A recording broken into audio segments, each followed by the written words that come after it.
Life insurance. What's your excuse for putting it off? Can't afford it? Too much hassle? Think your work coverage is enough? There's a lot of excuses for putting off life insurance, but one big reason why you shouldn't.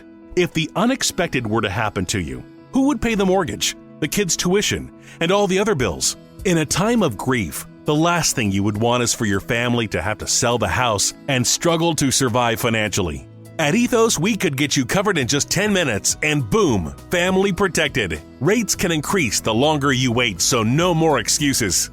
Take 10 minutes today and discover the modern way to get the life insurance coverage you need. Ethos, fast and easy online term life insurance. Up to $2 million in coverage with no medical exam. Some policies as low as $1 a day. Answer a few health questions and get your free quote at ethoslife.com/audio. That's ethoslife.com/audio. Get the home field advantage every time with Fairfield by Marriott, official hotel partner of the NCAA. Whether you're a student athlete working toward your championship dreams or your team's biggest fan, Fairfield by Marriott has everything you need to get ready for game day. From comfortable guest rooms to complimentary hot breakfast, Fairfield is part of the Marriott Bonvoy portfolio of hotels and official hotel partner of the NCAA. Visit fairfield.marriott.com to book your next game day stay. Welcome into The Verge, a show which covers the Baltimore Orioles minor leagues. The Verge is part of BSL Radio. Baltimore Sports and Life is dedicated to analysis and discussion on the Orioles, Baltimore Ravens, and the University of Maryland. The site has a team of writers providing coverage of those teams and houses live streaming content weekly. Join the conversations at the message board, like BSL on Facebook, and follow BSL on Twitter.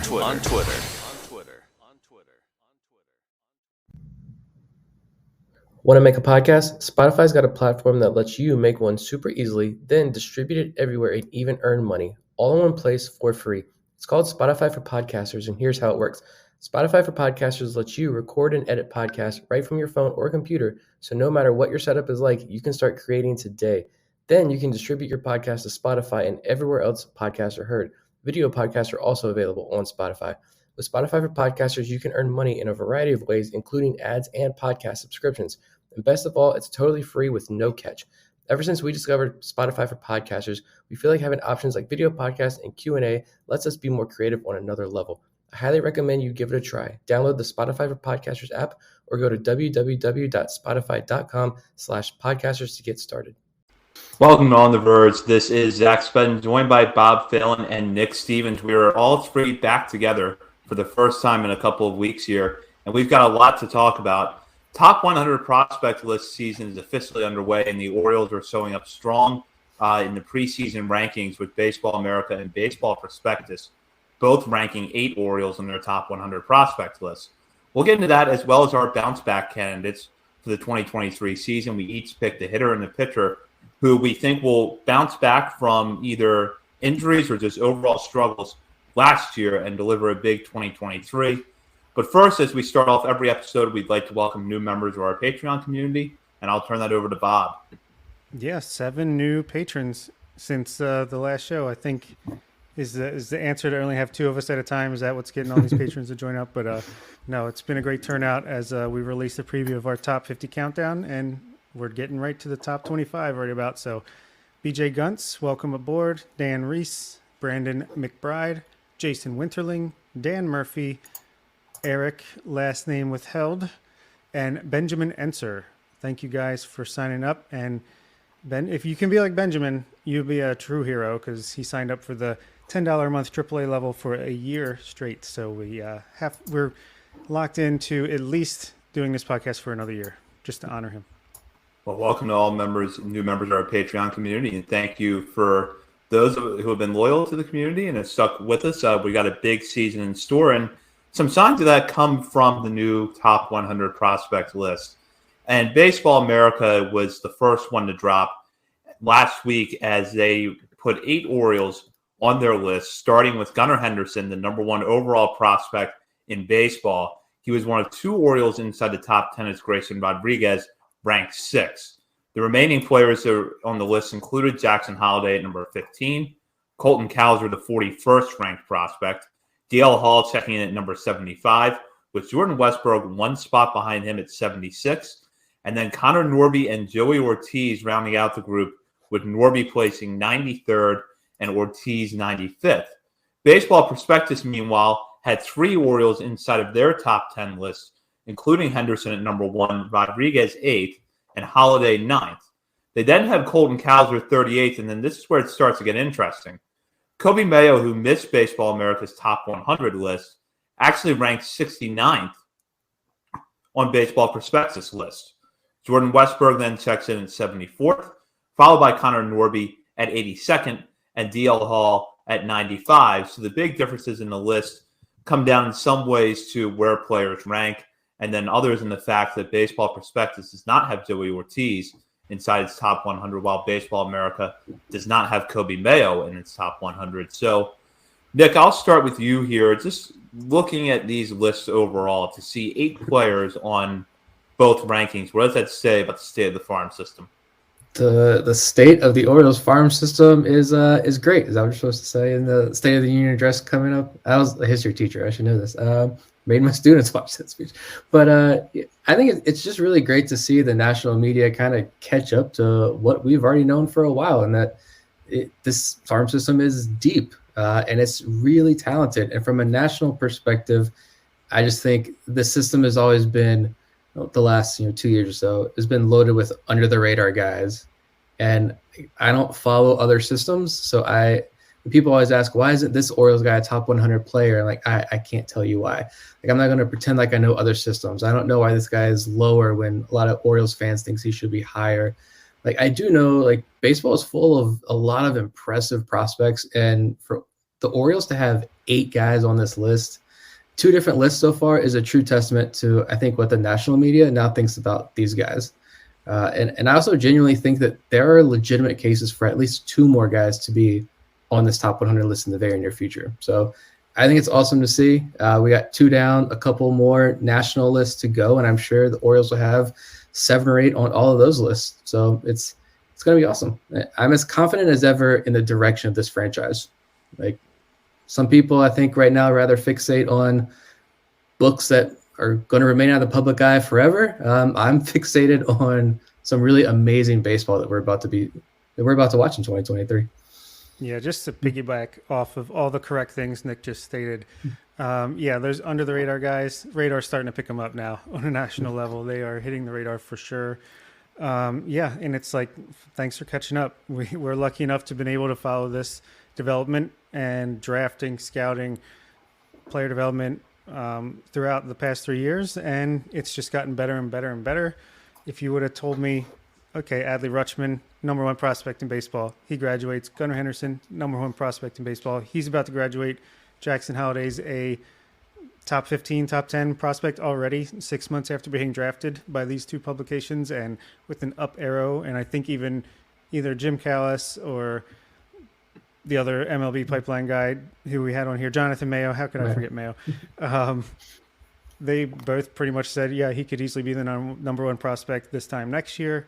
It's just elite talent pipeline achieved. Now let's get him up, keep him up, and get to the playoffs. Yeah, I think that it's really interesting when you look at these lists to see that there are names I think we would have expected this time last year to see here, even if we wouldn't have necessarily thought that Gunnar Henderson was going to be the top guy overall. But last year, this time, I felt like we were focusing a lot on, when is everybody going to notice Jordan Westburg more? Why does Baseball America only have Colton Cowser ranked 98th on their top 100 list going into the season? And now you see these guys starting to climb up a lot more, not to mention Connor Norby, our guest last week, who this shows you that national outlets, not just people who closely follow the Orioles, are buying into what he did at the plate last year and the way that he's developing offensively. Yeah, with Norby, we knew the hit tool was going to be good because he was one of the best hitters in college baseball at ECU. I think he lead the nation in base hits his last year there, but the guy hit 29 home runs across 3 different levels in his first full season of pro ball, and he also missed a few weeks. I know Kobe Mayo was joking when we asked him, I missed some time with injury. Connor did too. Norby got drilled in the eye with a pitch. That's right. And then I think I can't remember where, but it was another interview he did at some point last year. I think when he was recovering from that, he said he got COVID. And so like he missed a good chunk of time there recovering from that. And I didn't want to bring that up when he was on the show, but a part of me really did want to like hear more about that, because like we've had Lamar Sparks on the show, right? Before, former Oriole farmhand Lamar Sparks, but he got hit in the eye too. And we heard his story about how it took a long time for him to feel confident in that box again. And it took a lot of work with the coaching staff to come back from that. Norby jumps right back in the batter's box and ends the year in AAA Norfolk. So yeah, I mean, it's, say what you will about Orioles once prospect reach AAA, but when they see the talent there and you're showing the organization that you can handle it, they're going to be super aggressive and push you up that ladder. And Norby's right there at the top of that list. Yeah, true hockey fan right there. You get beat up, you hop right back out there. There's no injured list in hockey, even though I'm sure there is. Yeah, I mean, I was enjoying listening to the Baseball America, the projections podcast with Ben Badler and Carlos Carrazzo, which finally came back after a hiatus, and they're talking up Orioles left and right, including Connor Norby. Same with the Baseball Prospectus podcast that was talking about their list. And it seems like, Norby doesn't have the true power of a Kobe Mayo, for example, but he hits the ball hard and he hits the ball in the air at a good launch angle consistently. And that's a pretty good recipe for success at the major league and minor league level. And it seems like the Orioles, they're focusing on getting guys that hit the ball hard and just getting that launch angle up a little bit to send the ball flying. And so far it's working, and it's pretty fun to watch.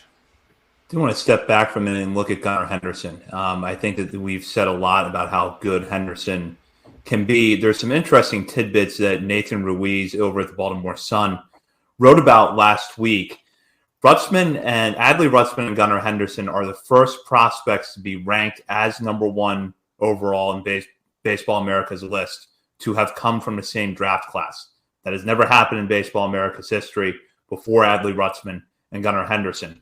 They are also only the second prospects to be back-to-back top, number one overall prospects in consecutive years since J.D. Drew and Rick Ankiel did it for the Cardinals in 1999 and 2000. So that gives you a sense of what rare company it is to have back-to-back number one prospects who are not the same player, and even rarer that those two players come from the same draft class. But looking at Henderson specifically, I think we had high expectations for him last year. He probably shattered all of them. Where do you feel about him going into this season? I think he's going to immediately be a perennial, maybe not superstar right away, but like all-star level player, pretty much is the way I'm feeling right now. I think he can play shortstop, or he can play Gold Glove caliber third base with his arm. We saw that with MLB Pipelines rolling out their stuff too. He's got the best rated arm. Him and Mayo tied for a 70 arm over at third base. And just the way he improved from 21 to 22, I can't imagine how he's going to improve from 22 to 23. And yeah, I think he's pretty much going to be consensus number one prospect in baseball, it seems like. Just based on Pipeline's rollout so far, I think he's going to be number one there. He's number one Baseball America, number one Baseball Prospectus. I'd be surprised if he wasn't number one for Fangraphs and ESPN as well. So yeah, I think maybe there's a reason the Orioles have been a little bit conservative, much to a lot of fans' chagrin. But when they know they have Adley Rutschman and Gunnar Henderson right here with a bunch of guys just right under surface level waiting to splash up into the majors, maybe there's a reason for that. Yeah, we'll see about Pipeline, because then they have like that Mets catcher like ahead of Gunnar last year. Like, come on, all right, you're trying to be different. That's cool. But like Gunnar, Baseball America's little blurb says it all. He's a well-rounded player with a few weaknesses, and he reached the majors 2 months, pretty much right at 2 months after his 21st birthday, I think. Like, I don't care if he plays third or short, and you're talking about that and him, MLB Pipeline giving him and Mayo the strongest arms among the third base prospects. It's really fun to read, like, oh, well, if Gunnar's at third, you're going to have to move Mayo, but Mayo's also amazingly good at third base and is a legitimate, big time prospect in this system. but you've got Gunnar Henderson, so you might have to move him. Oh, Gunnar might not be able to play short, not because he can't play short, but because Joey Ortiz's glove is truly elite. I can't remember who was writing about that. I was reading earlier today. So that makes this even more fun to read. But Gunnar, he did kind of really blow my expectations out of the water. I think if you believe in a lot of these projections and everything, they're fun to look at in the offseason, I guess. But Steamer's projecting him to be a 4.1 F-WAR player as a rookie in the major leagues. Like that, if he does that, that is phenomenal. Because Baseball America also put out an article today about a lot of these former top prospects who just haven't been able to hit yet. Jared Kelenic, Joe Adell, Justice Sheffield, a lot of Mariners, oddly, in their article. But how it takes time, and some of the greats. Nelson Cruz wasn't a full-time major leaguer until he was 28 years old, and all these guys who got shipped up and down 5 times. Corbin Burns was a disaster one year. The next year, he's a Cy Young candidate. So I was not expecting Gunnar to play as well as he did when he first got called up, but I think a lot of people feel pretty confident that he could reach that 4 F4 status as a rookie. Yeah, and also Adley Rutschman, did you see today, was projected to be like the 5th or 6th highest WAR in baseball with 5.6, I think. Sarah Langs tweeted that out. Pretty incredible. And one of the favorite things that I read about Gunnar recently was that he had a 5-something slugging percentage in the minor leagues, and he hasn't even begun to tap into the power potential as he gets stronger and gets more into his prime. So that's pretty scary because we saw him hit that home run in Cleveland in his debut. We saw him hit a ball that I think only David Ortiz could have hit to dead center in Boston.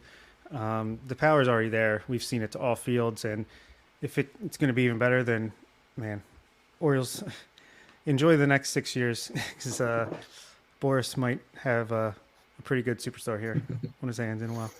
Looking at, up and down the list of the players that were ranked, any general thoughts about anyone who we haven't talked about yet? Joey Ortiz is a top 100 prospect, and that is incredible. That is an amazing story right there. If you just look at the way he was drafted as a glove-first guy, and he's starting to break out, gets hurt, misses a year, comes back, has a pretty bad first half of last year, 2022 season, and it's like, okay, that sucks. He was about to break out, and the injury kind of, shelved that potential growth, and then he's like, nope, I'm going to make a swing adjustment, and then just have an OPS over 1,000 from an X300 at bats and get into top 100 prospect. That's crazy with his glove. And I was listening to, I can't remember, I'm reading and listening to so much stuff right now with the list season coming out that someone was saying the bat, they think it's for real. They think there's like power potential to be like Jeremy Pena style of a player, and that's pretty cool. So yeah, Joey Ortiz, just really happy for him that he got on a top 100 list, and he's going to have a chance to make an impact at the major league level very soon. I think it was Zach that threw out a couple of weeks ago. It was like Jeremy Pena comp to Joey Ortiz. Like, is that crazy? I was like, I don't think so. Now more people catching on to that. I just think Jackson Holliday, I'm going to include myself in this, but I just don't think a lot of Orioles fans fully understand how good Jackson Holliday could be. And I am one of those people, because right after the draft, like if I remember correctly, I think Mike Elias's comments right after the draft were basically like, you're not going to see this kid in Delmarva. He's 18. We're going to send him to Sarasota. He's going to learn. He's going to acclimate there. But he ended up playing the majority of his games in Delmarva. And you look at this whole season, pulled up, 8 games in Sarasota, 12 in Delmarva. Total between those 20 games, he walked 25 times and struck out just 12 times. And like, what are the two numbers we always point at when we're talking about the DSL and FCL kids? We look at walk strikeout numbers. That typically portends to, is this a guy that's going to, have good approach to plate? Does he have good swing decisions? Like, that's elite from Jackson Holliday. He's going to be a potentially 19-year-old, early 20-year-old ending the year in AA. I mean, that's unbelievable. And I think I went back and looked at John Mioli's newsletter from a couple of weeks ago when he looked at some of the prospect data, the batting data from some prospects who could break out next year. And he had Jackson Holliday, but he said, as a pro, this is a quote from John Mioli's Maximizing Playoff Odds, go subscribe. And he said, as a pro, he had, make sure I got this one. He said John Rose or Jackson Holliday. Yeah. As a pro, he had a 10% Jackson Holiday, a 10% end zone miss rate, and a 13% chase rate. By comparison, Adley Rutschman had a 9.5% end zone miss rate in the big leagues and an 11% before his promotion. Rutschman has long been the gold standard for swing decisions on the Orioles farm. Holiday is going to take over that title going forward, and it's going to be impressive to watch how he develops. If you're not excited about Jackson Holiday, now's the time. Yeah, I kind of think even we are sleeping on Jackson Holiday because Jarrett Seidler has had some tweets that have been pretty exciting. Something about, like, I was trying to find it while you were talking, but I couldn't. I did find the one where he said, quote unquote, Jackson Holiday is probably a global top 10 guy now. He's the coldest take people will think is hot that I've ever made on this account. That was from December 11th. And obviously he's top 9 on Baseball Prospectus's list, and he had a part in that, so maybe that's cheating. But he also said something about the small sample size from last year is going to make people gloss over the fact that he had like 15 walks or whatever the walk to strikeout number was, and that how ridiculous it is. And, you know, he's not going to walk over 200 times, but this is a special talent we're talking about. So, yeah, a full season of Jackson Holiday might have us thinking Gunnar Henderson who? No, I doubt that. But it's crazy to think just the level of talent that is constantly going through the system right now. And it's there's only so many words that we can say to differentiate these guys when we haven't really seen them especially a lot. But yeah, Drew Jones over Jackson Holiday, not in this lifetime. I was happy to see Colton Cowser ranking where he does on both lists. I think it's kind of validation of what he can do offensively. The power uptick that we saw last year, I think, is going to sustain itself. And the strikeout numbers, they were, a bit of a drawback, but you also have to realize that there was bad grouping of tough plate appearances early in the year at Aberdeen, and then right after he got to Norfolk, kind of brought those numbers up. So I feel like with the extended run at AAA and the ability to kind of work on what he did last year to hit for more power, we're going to see the strikeout numbers neutralize a little bit, and he'll be in that camp that, Gunnar Henderson and Kyle Stowers were in last year, where it's how can you justify keeping this guy down in AAA any longer? Now, hopefully the Orioles are contending. We won't have to have that discussion that much, but I think Cowser really is going to bang down the door of the majors next year. The same for Jordan Westberg if he's not on the opening day roster, which right now I would give Westberg a shot at making the team. I think that there's, a blocked path possibly with Jorge Mateo and Ramon Arias still on the roster, but maybe Westberg does get in there. And if he doesn't, I don't think he's going to need much more refinement at AAA. And then Rodriguez and Hall, I think we all know how vital these two guys are to the future of the organization. Yet I feel like Rodriguez in particular has sort of been forgotten about lately. And I don't know if that's because he missed a good chunk of time last year with an injury, if all of the negative attention that's being paid towards the Orioles pitching staff is sort of overshadowing anything that could be positive about the rotation next year. But even if you end up with 140, 145 innings from Grayson Rodriguez at the major league level next year, that's going to be better than what a lot of young pitchers are going to give you over that stretch of time. And I still think that the makings of a true ace are there. And then as for Hall, we didn't really see him scratch the surface of what his stuff could be at the major league level last year. I don't know if that was him adjusting to the bullpen role or wearing down a little bit as late in the season, but I feel like there's much better stuff than what we saw late last year in there from him. And that even if he does settle into a reliever profile, there's a lot to like, and I'm still not going to write him off as a starter just yet. Yeah, I agree. I do think that his fastball was diminished by the time he made the major leagues last year. And back to Baseball America, they did their top 10 fastballs inside of their top 100 list, and DL Hall was number 4 with an average velocity of 96 miles per hour, a stuff plus of 117, and a whiff percentage of 31%. He said the Orioles left-hander has a stockpile of plus or better pitches and certainly has a case for the best fastball on this list. Four-seamer sits 95 to 97, and he's the only left-handed pitcher to touch 100 miles per hour on the list. While commanded is a question, he's a fairly strong strike thrower, landing in the middle of the list in terms of strike rate and metrics that measure location. They go on to just rave about him. Hall has top of the scale fastball from the left side to go along with a deep arsenal of plus or better pitches. Few, if any, left-handers have Hall's level of raw stuff at their disposal. And yeah, that's a guy who's 95th on Baseball Prospectus. I don't buy that. I think it's not going to matter because he's not going to be even eligible for the list that much longer. But I still love the potential of D.L. Hall out of the rotation. And, oh yeah, we have arguably the best, but seems like Andrew Painter has knocked him down the second best starting pitcher prospect in baseball, Grayson Rodriguez, who could be a mid to top of the rotation arm immediately as soon as 2023. Yeah, no big deal. Yeah, I don't care that Painter's going to be ahead of Rodriguez, I feel like, on every list just because of the injury, and that's fine. Again, that's one of those instances where I don't know too much about Andrew Painter, except that he's a phenomenal pitcher and a phenomenal prospect for the Phillies. And Grayson Rodriguez is phenomenal in his own right. I mean, just last year, we were looking at some of these articles coming out and talking about how Grayson Rodriguez on all 4 of his pitches or 5 of his pitches, I mean, he was one of the top in swing and miss inside the zone with 4 pitches. I mean, the guy has an elite repertoire. He finished strong when he came out from his injuries. So I think, again, he's going to have every opportunity to make the team out of spring training.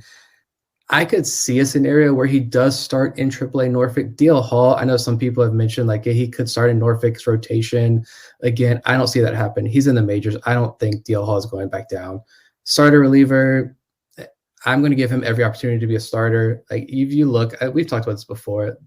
So some of the more advanced metrics on Hall's numbers, you look at his Fangraphs page. I mean, they were way better than some of the ERA 5.93, but he had a FIP of 1.65.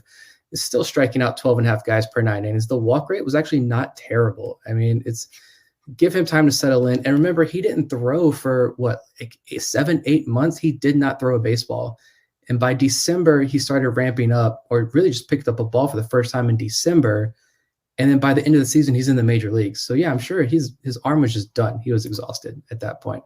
So I'm going to give him a fresh, full, healthy offseason to come into things.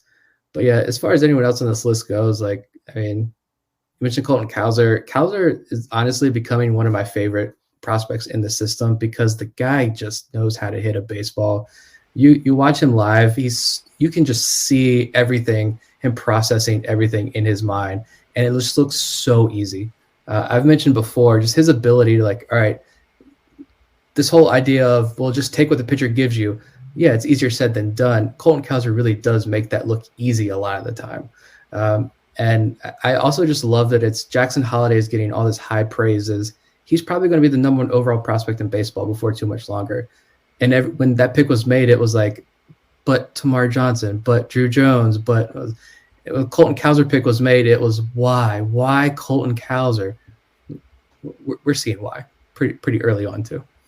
Yeah, the all hit, no power. I liked. I think it was the Baseball Prospectus podcast. Was like, it's pretty interesting that Colton Cowser went from a slap hitter to a 3 true outcomes guy who either walks, strikes out, or hits a home run, basically. And he said they made that a testament of the Orioles player development, and then they noted that Kyle Stowers was able to cut down his strikeout rate. They said they expect Cowser to do the same, as do I. I think he's an underrated defender just because he's not flashy. I think he's very solid in center field, could be a plus corner outfielder. He's got a better arm than you would imagine. And yeah, Jordan Westberg, the only other guy that I haven't touched on, is, again, I feel like underrated, just super solid, just going to give you power, hits the ball hard consistently, just like Connor Norby, more pull side power, I think, than Norby, but can play defense all over the infield and not hurt you anywhere that he plays. It's a bag of riches. Just reach your hand in, pick one up, you'll be happy. We'll have more top 100 lists over the course of the offseason. MLB Pipeline is actually expected to release its list later this week. And, of course, we still have Fangraphs, ESPN, The Athletic, among some of the other notable lists that have not been released yet. And if there's anything notable to come out of those, we'll be sure to react to them on future episodes. And we'll get in now to our our bounce back candidates for the season. But first, a word from our sponsor, DraftKings. 4 NFL teams, 2 conference championship games, and only a few more shots to win big on the playoffs with DraftKings Sportsbook, an official sports betting partner of the NFL. Counting down the Super Bowl 57, new customers can bet just $5 and get 200 in free bets instantly. Not a new customer? You can feel the conference championship thrills with stepped-up same-game parlays. Take your side in an even bigger NFL payout and boost your winnings with each leg you add up to 100%. There may be questions about Patrick Mahomes and his ankle heading into Sunday. There's no question that Jalen Hurts and the Eagles are riding high entering a showdown against the 49ers. Eagles is 2.5-point favorites combined with an A.J. Brown touchdown anytime same-game parlay sounds like a lock to me. Download the DraftKings Sportsbook app and use code on the Verge. New customers can bet $5 on the conference championships and get 200 in free bets instantly only at DraftKings Sportsbook with code on the Verge. Minimum age and eligibility restrictions apply. See show notes for details. So what we thought we would do in this section of the show is go over some players who we think could bounce back from some setbacks or some struggles in 2022. Our criteria for bounce back was fairly broad. We could pick players who struggled statistically or pick players who missed most of the season with an injury. So the end result is we each picked a hitter and a pitcher and got a pretty broad range of prospects in. And what I'll do here is, before we get to our pitchers, we'll each name our hitters, starting with Nick. My hitter, I went with John Rhodes. I'm going to pound the John Rhodes drum until more people jump on board, because I think the Orioles were able to grab themselves a really solid player here. He was hitting well in Aberdeen. He had an 817 OPS, a 14% walk rate, and was even a perfect 16 for 16 in stolen base attempts down there in Aberdeen.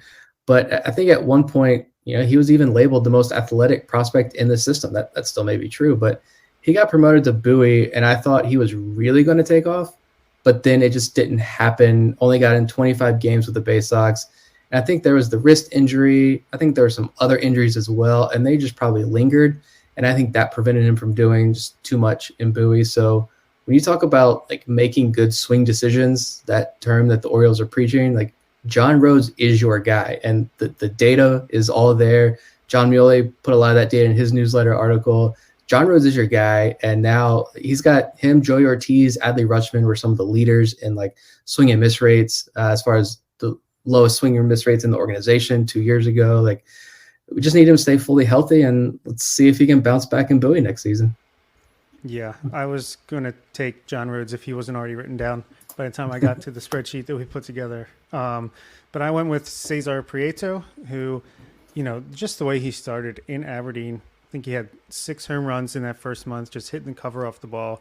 The only person that hit better at Aberdeen than at Bowie. I feel like there's just a lot that goes into his season last year, and I feel like he's just a pure hitter that's going to figure out how to do it at a higher level than he did last year in AA. And I think he was a little bit worn down from the long season, which is really puzzling that they sent him as well to the Arizona Fall League. But I mean, maybe there was something there they were working on, and just, first season grinding in a professional setting after migrating over from Cuba. I think there was just a lot into his 2022. It was a little loaded. Now the expectations can come down a little bit. He can relax and just be the hitter that he is. And I think he's gonna do better than people expect coming off of the season that he just had. I went with a guy a little bit lower in the farm system. That was Misael Deson. Deson had that big 2021 season at the FCL that left many, ourselves included, with high hopes for what he was going to do at Delmarva last year. And he never could get going at the plate. 313 plate appearances for the Shorebirds, batted just .230 with a .596 OPS. Yet when Sam Zelnick was on our show a couple of times last year, he talked about how people outside the organization are high on Deson, and also noted that he's one of those guys that may have been hurt by the elimination of short season A-ball, because in the past, a player like Deson probably would have had time somewhere along the line at short season A before getting to low A. Now players are making that jump from the FCL to low A, and I think it's a little bit harder. One of the things Deson did a lot of last year that you don't want to see him repeat is he hit the ball on the ground a lot more than he had at the FCL the year before. So there's a lot of things with his plate approach and his contact skills that they have to work on. But the raw athleticism for him to be a really quality outfielder is there. And I'm not that concerned necessarily about whether or not the power is going to show up right away, because he's still just 20 years old, and that's a big thing to remember. He turned 20 in July, so he's going to play roughly half the season as a 20-year-old, probably back at low A, at least initially. Just want to see him hit the ball harder this year, get that average on-base percentage and OPS up, and I think eventually the power will come along for him. But I kind of like Deson as a bounce-back candidate. He's 6'4", and he's still got this baby face, but it's just this grown man body just ready to burst onto the scene. He was so frustrating last year because you see him for a couple of games and you're like, this is it. It's going to happen. Here's the breakout. And then nothing. It was like 3 weeks where he just struggled. But yeah, I think the age thing is important. He's still just 20. He's still going to be age appropriate. I think that I don't know if anybody has talked about this. I think Drew Rom kind of mentioned it when we had him on, but I haven't really heard anybody else really talk about like how organizations are preparing the younger prospects without that short season ball. Like, what are they doing to ease that transition? Is it just spending more time in low A? Like, I don't really know, but we'll see. Because I think Kobe Perez talked about that at the end of last season, that some of these guys are going to repeat. I think some of the guys who we thought would repeat ended up jumping to high A, which is great. But yeah, I'm interested to see what some of these repeaters, Creed Willems, Michel Deson, Anthony Servideo, we're talking about hitters. I was almost wanted to include him on this list because we haven't really seen him since he was drafted. That's a big bounce back candidate too, I think. But yeah, it'd be interesting to see what Deson does. I really like him as well. And Prieto, I think I'm going to be, I hate to do it, but I'm just going to be the down guy on him, I feel like, until he proves me otherwise. The numbers just got worse and worse and worse. But again, I don't want to dock him too hard because you mentioned he made a major life adjustment. I don't know why he was sent to Arizona either, other than clearly the guy's a grinder and wants to play baseball, which shout out to him. But at the same time, like, give the kid a break maybe. But I think I almost wonder if we maybe see him more in the outfield. He played short, he played third. He's okay there. I think a lot of reports about the arm maybe not being as strong out there, but I wonder if we see him more in the outfield and the Orioles kind of prepare him as this like super utility type player, especially if Norby and Westberg ahead of him. It's pretty tough lineup ahead of him to crack. That's a good point. And I did hear actually that, Connor Norby could be potentially a left fielder down the line as well if all these infielder guys hit and stay in the organization. I think he got some work in. He talked to you guys about that. And he got some work in the outfield last year. And before we move on, should we mention that also people that got votes, Dylan Beavers, Heston Kjerstad, Kobe Mayo on the Baseball America list. And I just want to say Kobe was number 69, nice on the Baseball Prospectus list.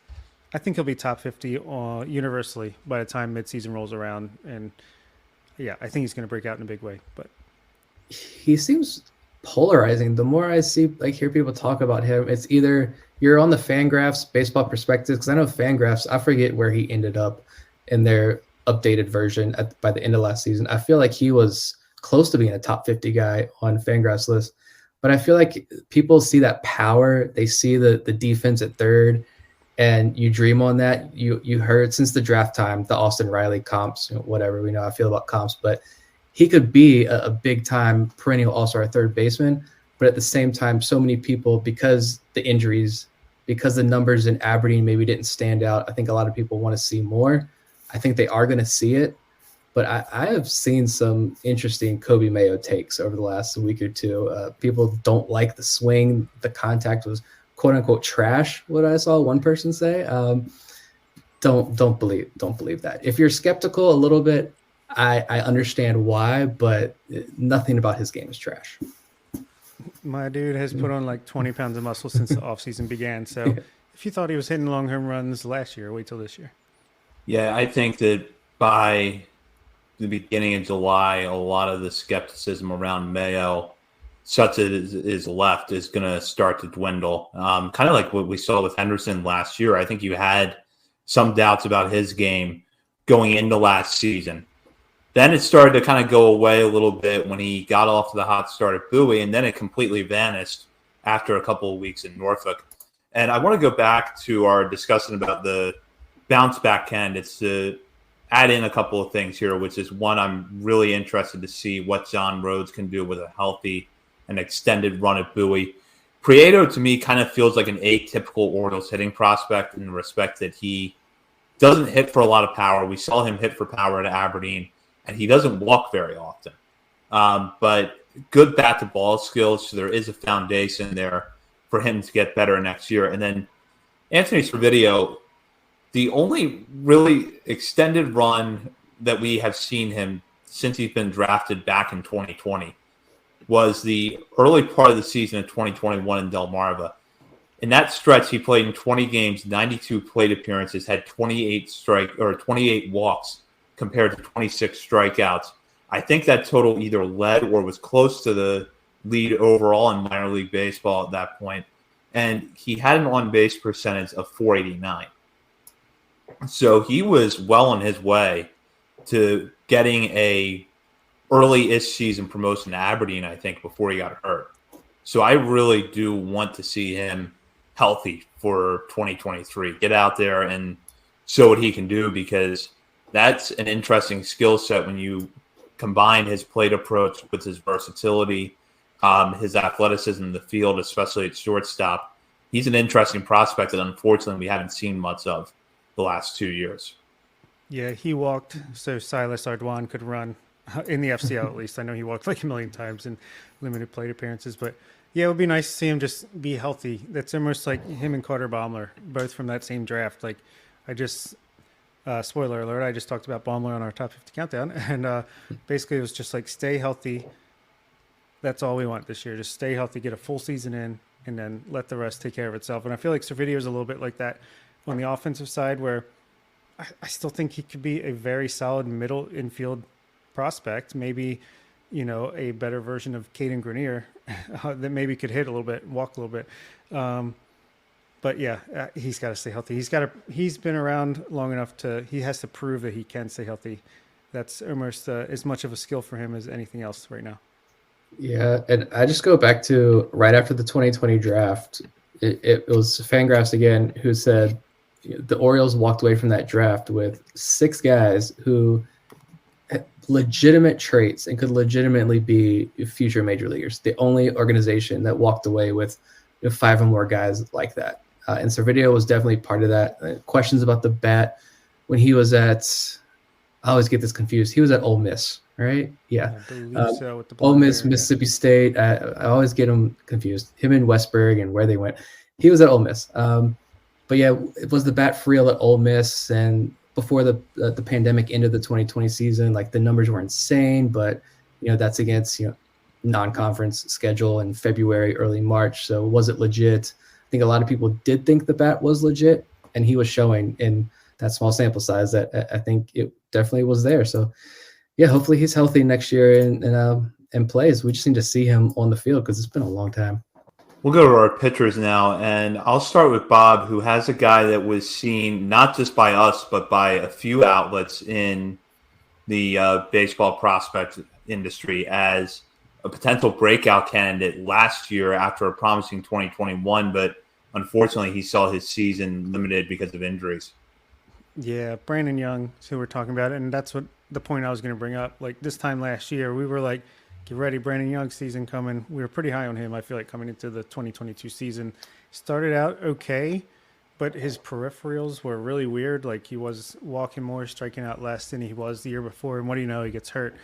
So I really think you just throw out those numbers completely because who knows how long he was pitching with that shoulder injury. I believe it was a shoulder injury, but shoulder injury, a little scarier than an elbow injury. Seems like a little iffier coming back from that. But if he does, I don't see any reason why he can't pick up where he left off, at least, as far as the stuff is concerned. Maybe he might not be a starting pitcher long-term in this organization once you get up to the higher levels into the majors especially, but there's no reason to think that he can't be a really solid multi-inning reliever with his build and his stuff if he comes back, like I said. So, yeah, I want to see what he does if he's healthy to start the year, if he's going to get a delayed start. I'm not sure, but just want to see him back on the mound and see what he can do. because I feel like we lost out on that opportunity last year. Yeah, that one hurt. I mean, he's a tall righty, 6'6", 4 pitches, struck out a third of all the hitters he faced his first season of pro ball. And the only thing that worries me is like we heard nothing when that injury happened. We heard I don't remember reading anything all season long about what happened to Brandon Young. Still haven't heard anything. We know he still uses a flip phone and isn't on social media, as we learned when we interviewed him before the season started, or right as the season started. I can't remember when exactly we had him on, but so we can't like stalk him on social media either to see what he's been up to. But yeah, that's a little worrisome, but he's been one of my favorites since the Orioles signed him, and I'm very excited to see him back on the mound, and hopefully he's ready to go when spring training rolls around. Yeah, this guy we were all excited about last year because his 2021 season been so promising. And Nick, I know you had been high on him going back to when the Orioles originally signed him in 2020. And he looked like a guy who had the potential to deliver on the promise of maybe being a back-end starter at the major league level. So hopefully he is healthy this year. Yeah. Yep. And honestly, another undrafted free agent that signed that same 2020 season, Ryan Watson, I feel like, where Brandon Young stumbled, got hurt, and couldn't fulfill the promise that we had for him. I feel like Ryan Watson was just like, I'll do it. I'll take care of that. Because he pretty much had the season that I would have been happy that Brandon Young had last year if he would have been healthy. So just interesting.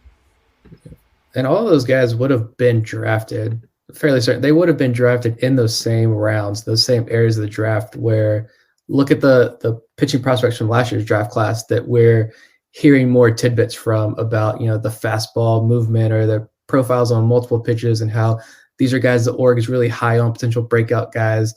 I mean, those guys would have been drafted in those same range too. So I think I wonder how they feel about that undrafted moniker of that short draft. But yeah, I guess we can go to my guy is another tall guy. And I went deep with this one. I was kind of looking through. I don't really know who to go with. I wanted to say Antonio Velez, but I just didn't see enough of him last year to get me as excited as I was when that trade went down. So I went way deep, Keegan Gillis, but he is 6'7". So this 2021 draft pick out of Tulane. This whole Tulane Baltimore pipeline that is growing stronger and stronger. Keegan Gillis, Hudson Haskin, Colin Burns. I mean, just all these guys. But he's 6'8". He throws in the upper 90s. I think he touches 100. Deep pitch mix, curveball, slider. He's got it all. He was lights out at Tulane. Pitched just 1 inning after being drafted, and then 4 innings last year before he went down, also with a shoulder injury. Came back at the end of the year. I know the numbers were not great, but still he missed pretty much the entire season with a shoulder injury. So those are rehab outings, I think. So hopefully he starts. I'd imagine he probably starts next year in Delmarva. I don't know how the org feels about him, how much work he got in the offseason, what he looks like this spring. But if he does start in Delmarva or Aberdeen regardless, I just want to see him back on the mound because the guy's a fireballer. You talk about the fastball that sneaks up on guys and just explodes once it reaches the plate. He's got that kind of pitch. A lot like we talked about Chase McDermott. I think Keegan Gillis has that same type of pitch. He's a developmental project that probably takes some time, but I don't know if it's the Felix Bautista effect or what, but you show me a 6'8" guy with command issues, but a lot of great underlying traits. I'll be a bit more patient and see what this organization can do because they worked some magic with Felix Bautista. Yeah, you're talking about my 81st ranked prospect here. Let's see if he can get into that top 60, top 50. I believe. I just went back when I was trying to find more about Keegan Gillis, of seeing what we had put out or whatever. I remember that the Shorebirds put him and then Jared Beck, the 7-foot lefty they drafted last year, back-to-back outings. I would love to talk to one of the hitters that had to go against both those guys in back-to-back games. I think it was in Salem. I could not imagine being in the box against those two guys. And I like the comment from Vivek here. Relievers can move fast. So, yeah, if Gillies gets moved to strictly relief and it's just going to start just chucking that fastball, then, yeah, you never know. He could move 3 levels this year and be knocking on the door next year, year after. Yeah, Gillis, I know we have not seen much of him in pro ball, unfortunately, but based off of the little bit we have seen, there's definitely some promise there. And I agree with Nick that when you look at his struggles at Delmarva late in the year, I don't know how much you can hold that against him when he's going out for 1 or 2 inning outings after having missed pretty much the whole season and only having 1 inning of pro ball under his belt before the start of the 2022 campaign. So definitely want to see more of him in 23, and I think he is a good bounce back candidate. I went with a guy who is a little bit better known, and that's Kyle Brnovich. Going into last year, Brnovich seemed to be one of those guys that was getting more attention nationally and looks like someone that could profile as a possible rotation option for the Orioles later in the season because he would be starting out at AAA Norfolk. And the one thing that he had shown an ability to do going back to his days in college and then again in his first full season in pro ball was throw strikes. He's a consistent strike thrower, doesn't walk a lot of guys. And while he does not throw hard, he has that knuckle curveball in his arsenal that can be a really effective out pitch. Yet we ended up only seeing Brnovich in 2 starts last year at Norfolk before he went on the IL and ultimately had Tommy John surgery. I don't think that we have heard an exact ETA for him this year. And while it's possible the Orioles do have kind of a conservative ramp-up plan for him going into the season, I think that there's still a chance that we're going to see what made him such an interesting prospect going into last year because he's a strike thrower, does not give hitters a lot of mistakes to work with, and just seems like the kind of guy that if that knuckle curveball can work its way back, and he really gets a feel for his repertoire once he's back on the mound, depending on how long that takes, I feel like he can pick up where he left off. It's a good call because they surprised us and started him at AAA last year. So clearly the organization was high on him, and then he gets hurt almost immediately. I feel like, especially early in the season after John Means went down, he could have very easily made his major league debut last year. I mean, you had Tyler Wells, Chris Ellis, and who else? Even Spencer Watkins, who really has been really good this year and gotten much better. If these guys can, and Zach Luther got some innings, Bruce Zimmerman, if these guys can get starts and make appearances at the major league level, I don't see any reason why Kyle Brnovich couldn't have last year if he stayed healthy. And yeah, if he seems like he's recovering very quickly. He was throwing before John Means and it seemed like he was right on track. So yeah, I could easily see him come back, get that knuckle curve going, and be the next Mike Mussina in Baltimore. I just want to see him back on the mound because I think how aggressive they were with him speaks to how high the organization views him. I mean, they targeted him in that trade with LA as part of the Dylan Bundy return, and he graduates in 2019 from Elon. He doesn't pitch that year with the Angels. I think they're an organization prominent for not putting their pitchers out there in the mound their draft year. Doesn't get to pitch in 2020 because of the pandemic. So he went a long time between throwing without being injured. Just unfortunate circumstances there. And then only needed 34 innings, 8 starts in Aberdeen before they moved him up to Bowie, where he struck out like 30% of guys in Bowie. ERA under 4. I mean, he was really good in Bowie. So I was excited to see him in AAA. Again, I just think that kind of tells you how the organization views him. I do honestly believe that he would have made his MLB debut last year if things went right in AAA and the injury didn't happen. But hopefully we see him by mid-season and we'll see what it looks like. Hopefully by the end of the year, he's feeling like himself again and is back full-time role in Norfolk's rotation. And maybe next spring training, we're looking at, all right, where does Brnovich fit in? But yeah, this is definitely a guy who I think you view as a potential starting rotation candidate. Yeah, absolutely. And just to summarize, some of our bounce back candidates, Bob had Cesar Prieto and Brandon Young as his hitter and pitcher respectively, while Nick picked John Rhodes and Keegan Gillis. And I had Michel Deschon and Kyle Brnovich. Of course, there are other players that we didn't mention that could improve upon their 2022 seasons greatly. Yusniel Diaz. Bounce back, yep. Or could bounce back from injury and put together a good year. So, Bob, real quick, since you just mentioned him, what's the update on the Yusniel Diaz jersey? Still gathering dust in my closet. No bids from the patrons. Nobody that wants it for free. But I'll keep it around. It's good memories. Well, we'll update you if the status as the Yusniel Diaz jersey changes at any point. In the meantime, though, we will be back with a new show next week. Between now and then, you can follow us on Twitter at BSL on the Verge and check out our Facebook and Instagram pages as well. Those are active. And be sure to visit BaltimoreSportsAndLife.com for all the latest coverage on the NFL playoffs, the Orioles, and more. In addition, hop on to Patreon and join our community for as little as $3 a month. You'll get access to a WhatsApp group that's fairly active, a shout out on the show. And on higher tiers, you will get daily content, including the rollout of our top 50 prospect countdown list. As Bob mentioned earlier on the show, we're about halfway through the list now, so things are really getting interesting.